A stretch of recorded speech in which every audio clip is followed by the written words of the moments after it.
Vous connaissez sûrement un de ceux qui tous les ans prend un parmi pour chasser. Vous me direz bien qu'il y en a qui chassent sans parmi, et que c'est même bien celle qui préfère, surtout quand il s'agit du gibier à poil. Mais moi, je veux vous causer de celui qui chasse le vrai gibier. Parce que tout le temps, Loum, il a chassé. Et c'est même bien pour ça qu'il est encore là aujourd'hui. C'est qu'il est resté le plus malin pour tuer ce petite bête qui y demandera. Mais à présent, le chasseur, il est moderne. Il a un fusil.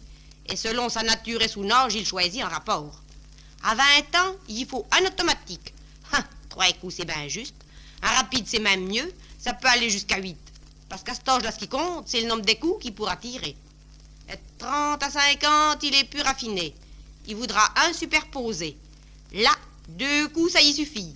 Il apprécie la qualité. Il choisit ses cartouches. Les grands culots, ça porte plus loin. En qu'une bourre grosse, parce qu'il faut aussi que ça récarte. S'il a un canon court, il voudra des bourres à jupe. Enfin, vous voyez qu'on a la technique. Juste à poser a aussi ses connaisseurs. Mais quand vint la soixantaine, ils préféreront le simplex. Là, un seul coup au rabat, c'est ben assez. Quand quel gibier en vaut la peine, même en qu'un calibre 20, il prend tout son temps, mais il met ça dedans. Quand arrive l'ouverture, les voilà tout partis dans la nature. Avant jour, ils sont prêts. Le chien sur les talons, qu'il fasse chaud, qu'il pleuve, toute la journée, ils y vont. Dame, ils le montent ça. Mais ce qu'ils préfèrent davantage, c'est le raconter aux copains. Parce qu'après, ils se réunissent. Oh, pour à l'église, bien sûr. Saint-Hubert, il peut dormir tranquille. Mais au bistrot. Puis là, criez-moi, ça y va. D'abord, ils vous diront qu'il n'y a plus de gibier. Non, il n'y a plus rat.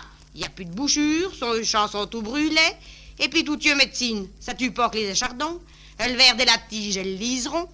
Non, mais il y en a toujours qui se vendent d'avoir descendu sur le syndicat 3 œufs, 2 faisans puis une pardrie.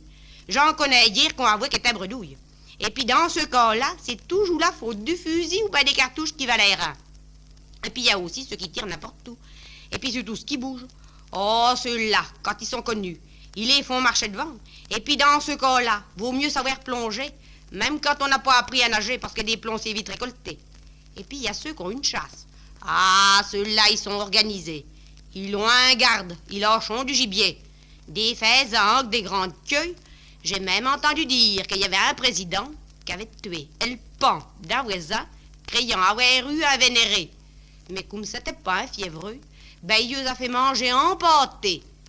Ah, mesdames, vous qu'avez chez vous un de ceux Nemrod qui rentait le soir, l'air crevé. Et c'est pas toujours d'avoir marché, mais c'est qu'après cette chasse, faut boire un coup pour se regraiser. Et s'il est plus de minuit, c'est pas que les canards ont tardé à passer. Mais c'est bien plutôt qu'en revenant, ils l'ont attrapé le loup, et puis ils ont pris une route qui était même pas sur la carte, à moins qu'ils voyaient passer à travers champs. Enfin, le temps qu'ils soient à cette chasse, ça avait toujours la paye. Puis ça serait bien étonnant qu'après une journée comme ça, il essayait encore de tuer le lapin.